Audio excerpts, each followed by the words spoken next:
कि अगर आप किसी पानी पे कोई दुरूद करके फेंकते हैं करके, तो उसकी हमने पूरी डिस्क्रिप्शन दे दी थी। एक और कॉलर है अज़र साहब इस्लामाबाद से। अस्सलाम वालेकुम। कैसे हैं आप? बिल्कुल ठीक, शुक्र अल्हम्दुलिल्लाह। जी कहिए सर। जी कल भी मैंने कॉल की थी और अभी आज के जो डिस्कशन हो रही थी उसी हवाले से मुझे एक सवाल था। जी जी सर। डॉक्टर मोईद साहब से। जी जी। ये पॉजिटिव इन्फ्लुएंस के हवाले से एनएलपी और मॉडलिंग का क्या रोल हो सकता है? ठीक है, ये इसको हम लोग ऐड करते हैं। और आपका सर नाम लाहौर वाली वाउचर के लिए डालूं? बिल्कुल बिल्कुल। ठीक है, क्योंकि इस्लामाबाद का तो हम नेक्स्ट वीक अनाउंस कर रहे हैं, लेकिन आप लाहौर जा सकेंगे इस वीकेंड पे 5 या 6 को? मैं जा सकूंगा। मैं आपका डाल देती हूँ, फिर देखते हैं विनर कौन निकलते हैं। Thank you so much for your call. अच्छा जी, एनएलपी की तो बात हम करेंगे थोड़ा आगे जाके। अगेन गुड इन्फ्लुएंस और bad influence can be relative. अब आप मुझे बताइए, जैसे मेमूना कल से एक ही सवाल पूछ रही है कि अगर फॉर एग्जाम्पल मैं किसी अच्छे इंसान की उसमें बैठी हूँ, सोबत में, वैसे तो मैं आपकी सोबत में रोज बैठती हूँ, लेकिन चले मैं बैठी हूँ, और वो असर कुछ अरसे के लिए होता है, वो असर क्या लास्ट कर सकता है फॉर एवर? नहीं, फॉर एवर लास्ट नहीं करेगा। ठीक है। वजह ये थोड़ा सा समझे, कॉमन सेंस की बात है। जब आप उस शख्स की सोबत से, उसकी कंपनी से उठकर जाते हैं बाहर, तो दूसरी चीजें भी तो इन्फ्लुएंस कर रही है आपको। कितनी चीजें इन्फ्लुएंस कर रही है, राइट?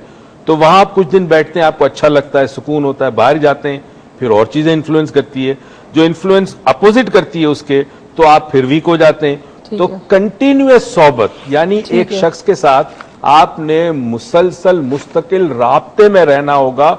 कई सालों के बाद ट्रांसफॉर्मेशन होती है। अच्छा, इंसान चेंज। ठीक है। बहुत सारी वालदाओं के मुझे ईमेल आए थे, और फेसबुक पे बहुत सारी मेरे फैन पेज पे वो लिख रहे थे मेरे उस पर आके कि वो जो सॉन्ग्स होते हैं उनका, हमारे बच्चे बड़े सॉन्ग सुनते हैं और उनका क्या इन्फ्लुएंस होता है, क्या उनकी पढ़ाई पे उसका इन्फ्लुएंस होता है, क्या उनके माइंड पे उनका इन्फ्लुएंस होता है। तो what do you say about it? अच्छा, म्यूजिक भी इनफैक्ट अब टाइम ही नहीं होता, 3 दिन में भी हम डिस्कस नहीं कर सकते। म्यूजिक का बहुत बड़ा इन्फ्लुएंस है, राइट?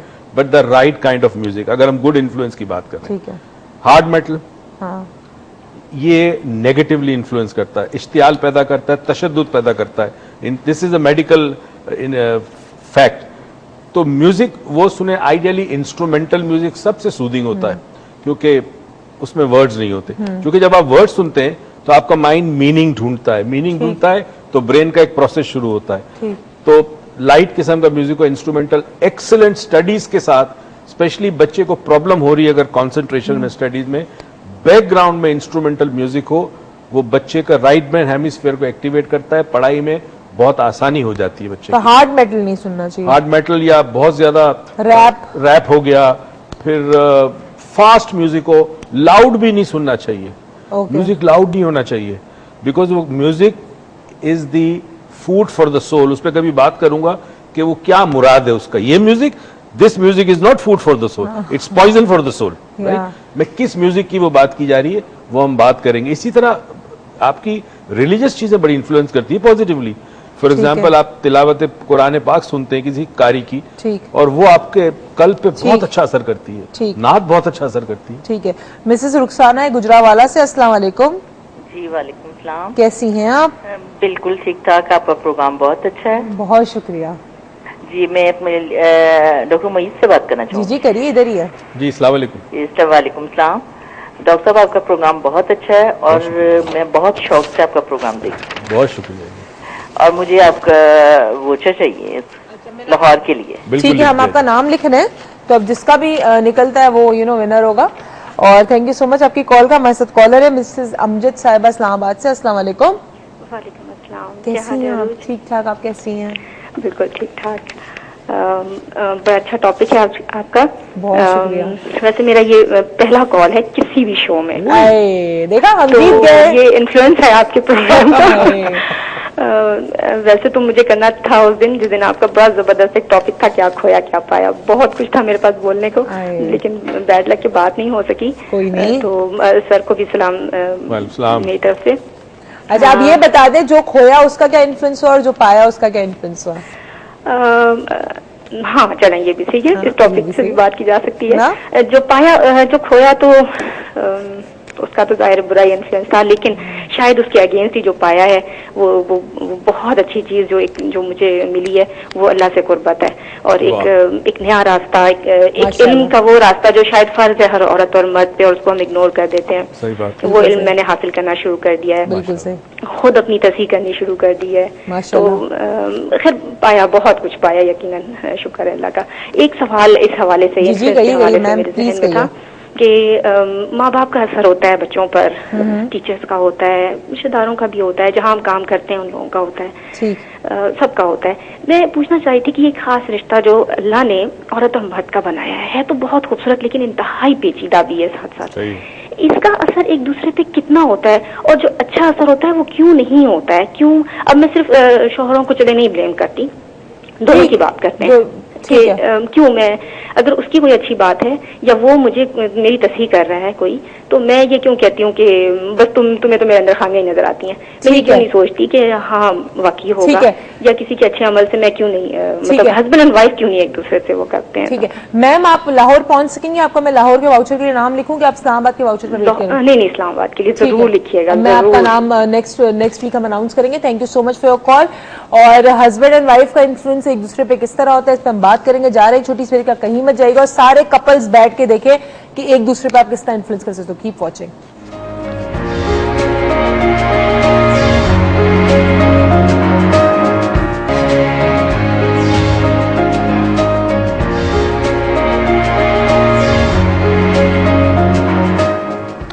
वेलकम बैक नाजरीन। और बात वही हो रही थी कि इन्फ्लुएंस के ऊपर, तो एक बड़ा जबरदस्त सवाल है कि हस्बैंड वाइफ एक दूसरे पे एक तो कैसे इन्फ्लुएंस करते हैं, और व्हाई ऑलवेज मतलब there is some sort of a bad influence involved in this relationship.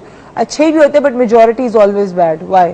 Okay, इसको समझिए कि हस्बैंड एंड वाइफ का रिश्ता पेचीदा भी बहुत है, कॉम्प्लिकेटेड भी बहुत है, और सिंपल भी बहुत है। होता ही है कि जब आप किसी शख्स के साथ जिंदगी भर के लिए मुंसलिक होते हो और एक छत के नीचे रहते हो, रहना शुरू करते हो, तो इंसान जिसके साथ रहना शुरू करता है उसके साथ ऑटोमेटिकली तवक्कुआत वाबस्ता कर लेता है, यानी उसकी एक्सपेक्टेशंस बिल्डअप हो जाती है हस्बैंड की वाइफ के साथ और वाइफ की हस्बैंड के साथ। यहां इंसान के अंदर एक प्रॉब्लम होता है, एक फॉल्ट होता है उसके माइंड में, और वो ये होता है कि जब वो किसी से एक्सपेक्टेशन डेवलप करता है तो पूछ के नहीं करता कि क्या मैं तुमसे एक्सपेक्ट करूं कि ना करूं। वो अपने नजरियात, अपने बिलीफ और अपने चॉइसेस के हवाले से एक्सपेक्टेशन सामने वाले शख्स से बिल्डअप करता है। Over a period of time जब वो एक्सपेक्टेशन और तवक्कुआत पूरी नहीं होती तो रिश्ते में पेचीदगी आती है, और जो इन्फ्लुएंस पॉजिटिव होनी चाहिए वो अक्सर नेगेटिव हो जाती है। आपको नहीं लगता कि एक्सपेक्टेशन में इन्फ्लुएंस की वजह से होती है? पहले एक्सपेक्टेशन डेवलप होती है। नहीं, फॉर एग्जाम्पल आप आपकी शादी अरेंज मैरिज हुई, यू मेट द गाय। अब when you met the guy, you know, जब आप पहली दफा मिलते हैं शादी के बाद उस शख्स से, तो वो जो सारे अल्फाज या वो सारा एक रिलेशनशिप को शुरू करने पे जो सारे कमिटमेंट्स किए जाते हैं उससे एक्सपेक्टेशन बढ़ती है, क्योंकि वो कमिटमेंट्स होता ही है। इस तरह समझो इसको, इस तरह एक लूप है।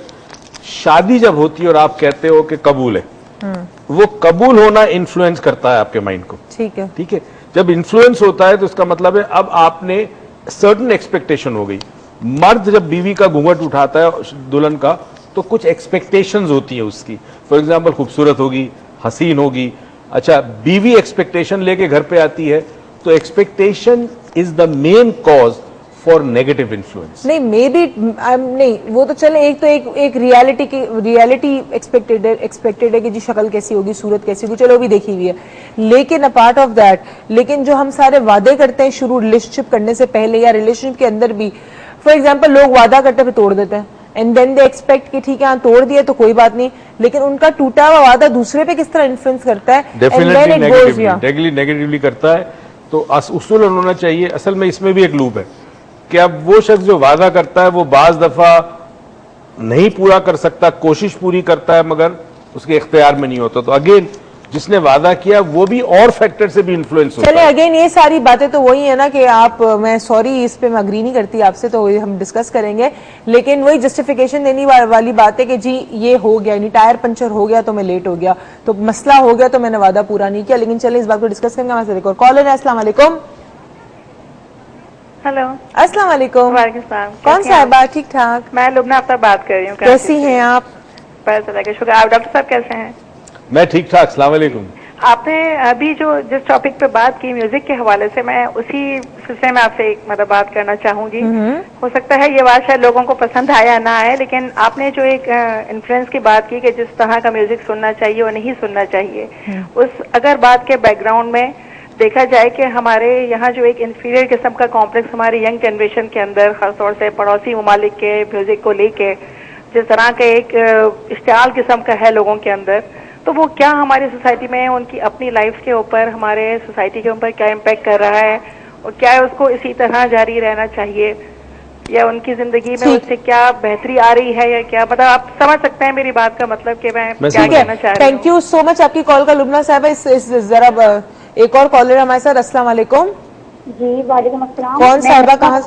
मैं नईमा बात कर रही हूँ। जी नईमा। जी नईमा। जी, मेरा सवाल ये है कि हस्बैंड वाइफ में जब लड़ाई होती है तो उसके बच्चों पे क्या असरात होते हैं, और क्या वो असरात बड़े होने तक रहते हैं? ठीक है। और दूसरा सवाल मेरा ये है कि अक्सर लोग रिश्ता देखने के लिए आते हैं लड़कियों को, और वो उन्हें रिजेक्ट कर देते हैं, तो उन लड़कियों पर उसके क्या असरात होते हैं? जी आप ये भी बताइएगा। अस्सलामुअलैकुम, मैं आपको सलाम करना भूल गई। वालेकुम अस्सलाम। चलिए, थैंक यू सो मच आपकी कॉल का। अगेन बड़े सारे एक शाखें खुलती जा रही है एक चीज की, लेकिन लुबना साहिबा ने जो बात की, आजकल तो ये मतलब मुझे जो फील होता है, इट इज माय फीलिंग कि हमेशा कमजोर जहन या इंफ्योरिटी कॉम्प्लेक्स के लोग ज्यादा इन्फ्लुएंस होते हैं। फॉर एग्जाम्पल हम अगर आजकल देखें तो जो घरेलू औरतें हैं, जो अगर आप उनके मतलब to be very honest, don't mind that, but when you look at them, so you will see a old age woman at the age of 28 having kids around and doing nothing. ठीक है, housewife है, doing nothing, weight put on हो गया, ये हो गया, वो हो गया, सारे मसले। ठीक है, और ना उनके पास से कभी खुशबू नहीं आएगी आपको, उनके पास से कभी खूबसूरती नहीं आएगी। अब when they do watch the Indian dramas and they see women wearing sarees in the home and putting makeup on their faces and the husband comes in, so they get really influenced by it. So what do you think why it happens? देखिए, पहली तो चीज ये ना कि उन्होंने जिस माहौल में आप रहते हैं और आपका नेबरहुड भी बहुत बड़ा इन्फ्लुएंस होता है, राइट ना। अब वो मियाँ सुबह काम पे चला गया, अब पड़ोसन आ गई, अब वो भी वैसी है, तो इन्फ्लुएंस क्या हो रहा है? नेगेटिव इन्फ्लुएंस हो रही है ना। कोई आपको मोटिवेट नहीं कर रहा कि भाई दे अपना ख्याल रखो, कपड़े चेंज करो, हस्बैंड आए तो घर के अंदर हो, अच्छा वगैरह वगैरह। अब ये जो ड्रामे देखती है, देखिए इसमें एक पॉजिटिव पहलू भी है, मीडिया का कई जगह पॉजिटिव पहलू भी है। अब ये ड्रामे में the only negative part is too much time is spend. ठीक है, मगर अगर किसी ड्रामे को देखकर वो मोटिवेट होती है, इन्फ्लुएंस होती है कि चले मैं भी अपना ख्याल रखूं, अपने स्किन का ख्याल रखूं, अपने बालों नाखून का ख्याल रखूं, अच्छे कपड़े पहनूं, महंगे नहीं अच्छे कपड़े पहनूं, तो डेफिनेटली पॉजिटिव इन्फ्लुएंस मीडिया का है। सच्ची बात है। एक बार आपको बताऊं, मैं कुछ ऐसे मेरे कपड़े जो मैं संडे मार्केट से लेकर सिलवाती हूँ और बिल्कुल महंगे नहीं होते और वो बहुत सस्ते होते हैं, और कभी कभी मुझे ऐसा फील डिजाइनिंग कैसे करती है? हाँ, मतलब वो ऐसे फील होता है कि मतलब मैं लेती 60 रुपए का कपड़ा, जब सिलता है तो फिर अच्छा लगता है। तो आप जरूरी नहीं सिर्फ महंगे कपड़े पहने, you can wear anything you want and you love. अब डोंट जज me for Sunday market, Sunday market is a good place. अच्छा जी, दूसरा सवाल ये था कि साकिब साहब है लाहौर से, लाहौर की कॉलेज हो सकता है। अस्सलाम वालेकुम साकिब साहब, कैसे हैं? साक्षी बात कर रही हूँ। कैसे हैं आप? जी अल्हम्दुलिल्लाह। यार पहले अगर आपने लाहौर से बात की तो लाहौरी वाली आवाज भी तो निकाले ना, इस तरह करके बात कर रहे थे, जोर से बात करें, बताइए। मुझे डॉक्टर साहब से बात करनी थी। करे जी, अस्सलाम वालेकुम जोश से साकिब। करें। जी अस्सलाम वालेकुम। फरमाइए साकिब। जी सर, मुझे ये पूछना था, मैंने आपके ये प्रोग्राम में बुक का नाम सुना था, दी सीक्रेट। हाँ हाँ। तो उसमें उन्होंने ये बताया था कि अगर आप किसी चीज के बारे में सोचना शुरू करते हैं तो वो उस तरह ही होने लग जाती है। एग्जाम्पल देता है कि फर्ज करें आप जिस तरह के आप पार्किंग करना चाह रहे हैं किसी जगह, जाने से पहले अगर ये सोच लो ठीक है, कि मुझे जगह मिल जाएगी, ठीक है, तो आप मोस्ट ऑफ द टाइम आपको मिल जाती है। क्या ये बात सही है? ठीक है, इसके लिए आपके लिए साकिब आप ऑनलाइन, आपका वैसे मैंने नाम डाल दिया दोनों वर्कशॉप्स के लिए। अगर by lucky by any chance आप 4 डायमेंशन की वर्कशॉप में करते हो तो उसमें क्रिएटिव विजुअलाइजेशन समझाई जाती है पूरी।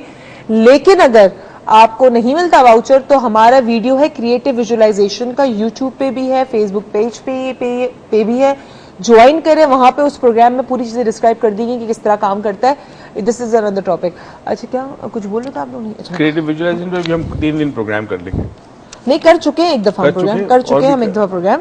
अच्छा मुझे बात बताएं कि इन्होंने कहा कि जो हस्बैंड और वाइफ की एक अभी मेरे पास रिसेंटली केस आया था कि हस्बैंड वाइफ बचपन में लड़े और एक बच्चा है या एक बच्ची है, उसका बिल्कुल ही शैटर्ड हो चुका है, वो लोनली हो गया है, अब उसको किसी रिलेशनशिप पे ट्रस्ट नहीं, तो किसी हस्बैंड या वाइफ या घर में किसी की लड़ाई बच्चों पे कितना इन्फ्लुएंस करती है? बहुत बहुत बुरा इन्फ्लुएंस करती है। ये तो मतलब कोई, ये तो रॉकेट साइंस है नहीं, सिंपल सी चीज है। माँ बाप का बच्चों के सामने लड़ना, वो भी ऊंची आवाज में लड़ना। एक चीज तो बच्चे ये ट्रस्ट ना करना, यानी शक करना, वहम करना।